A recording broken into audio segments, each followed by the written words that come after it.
Eine Geschichte über eine toxische Freundschaft. Mein Name ist Anna, ich bin 24 Jahre alt und heute möchte ich eine Geschichte erzählen, die mein Leben für immer verändert hat.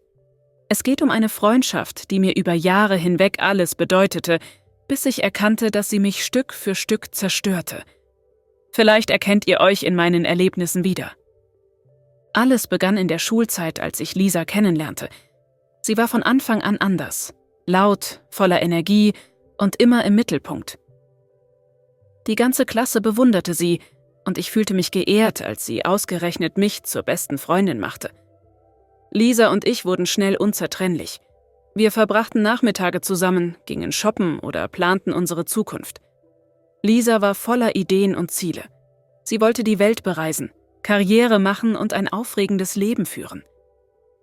Ich bewunderte sie, aber schon früh gab es kleine Momente, die mich zweifeln ließen, auch wenn ich sie nicht ernst nahm. Lisa hatte von Anfang an eine starke Persönlichkeit, aber mit der Zeit begann ich zu merken, wie wenig Raum für meine eigenen Wünsche blieb. Wenn wir einen Filmabend planten, entschied sie, welchen Film wir schauten.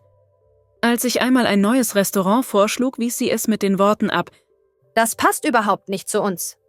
Ein großes Beispiel war meine Geburtstagsfeier. Ich hatte monatelang überlegt, wie ich sie gestalten wollte. Klein, gemütlich, mit meinen liebsten Freunden. Doch Lisa hatte andere Vorstellungen. Ohne Rücksprache änderte sie den Plan komplett. Wir machen das aufregender. Dein Plan ist langweilig, sagte sie. Am Ende fühlte sich meine eigene Feier nicht mehr nach mir an, sondern nach einer Show für Lisa. Vor 2 Jahren planten Lisa und ich eine Reise nach Italien. Ich freute mich riesig auf die gemeinsamen Abenteuer, Rom, die Strände der Amalfiküste und vor allem italienisches Essen. Doch kaum waren wir angekommen, übernahm Lisa die Kontrolle. Sie entschied, wann wir aufstehen, wohin wir gehen und sogar welche Kleidung ich anziehen sollte.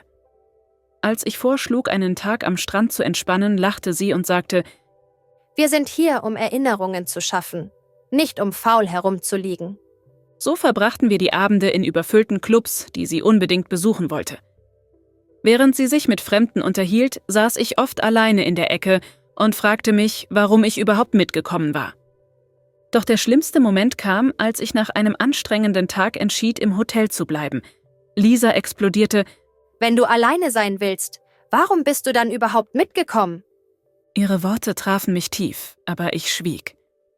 Ich wollte keinen Streit. Nach der Reise wurde es schlimmer. Lisa wollte ständig wissen, wo ich war und mit wem ich sprach.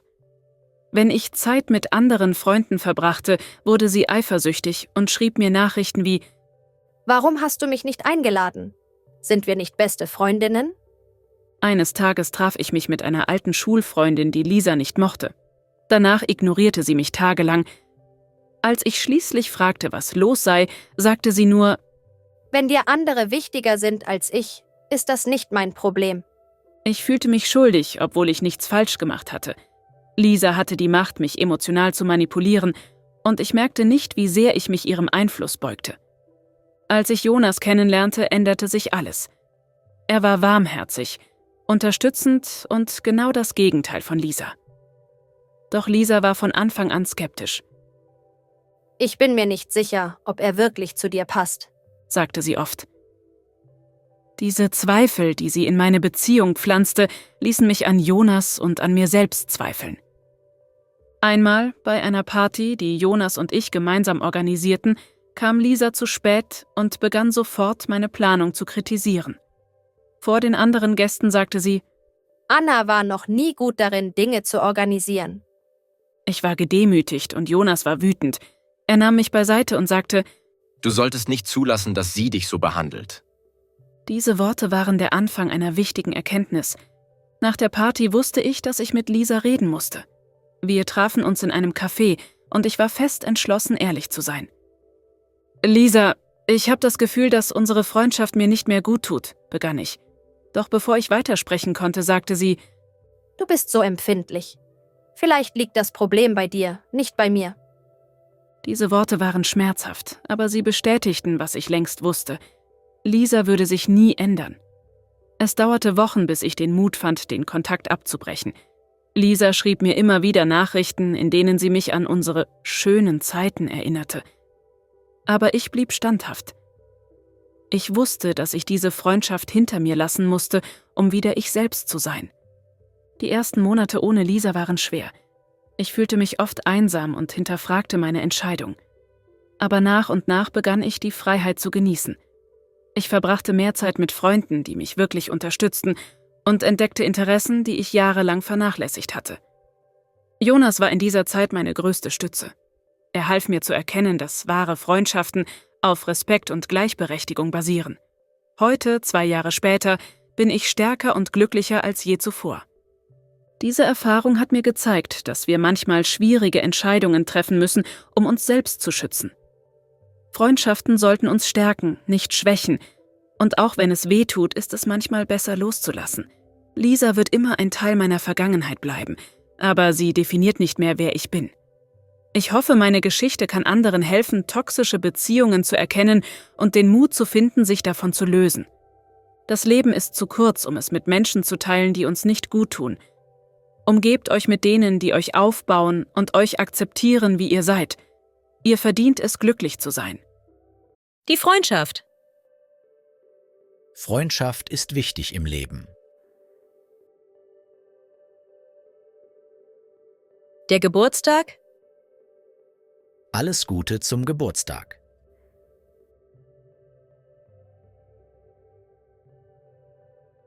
Der Streit. Der Streit dauerte nicht lange.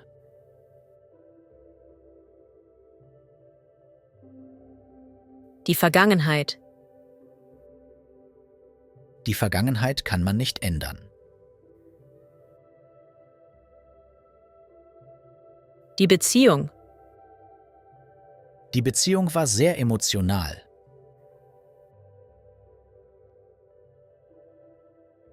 Der Zweifel. Der Zweifel an seiner Geschichte bleibt. Toxisch. Eine toxische Beziehung ist schwer zu ertragen. Unzertrennlich.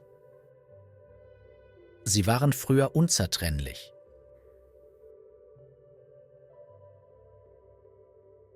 Faul. Er ist ein fauler Schüler.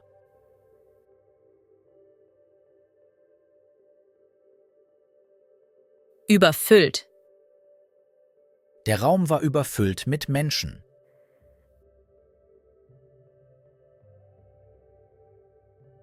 Eifersüchtig. Er wird oft eifersüchtig, wenn sie mit Fremden spricht.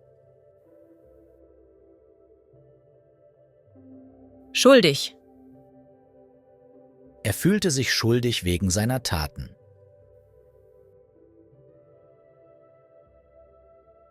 Skeptisch.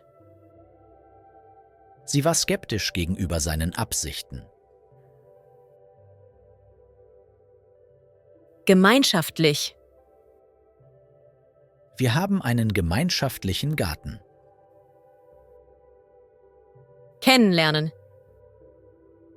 Ich möchte neue Leute kennenlernen.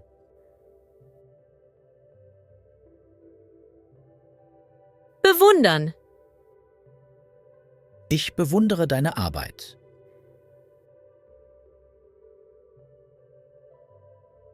Ehren. Er wurde für seine Leistung geehrt.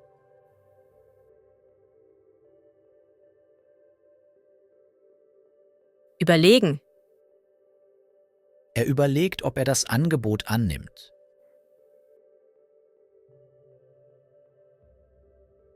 Schützen. Wir müssen die Umwelt schützen.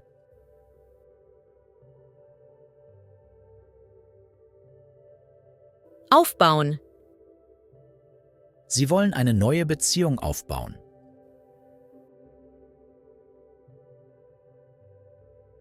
Akzeptieren. Ich akzeptiere deine Entscheidung.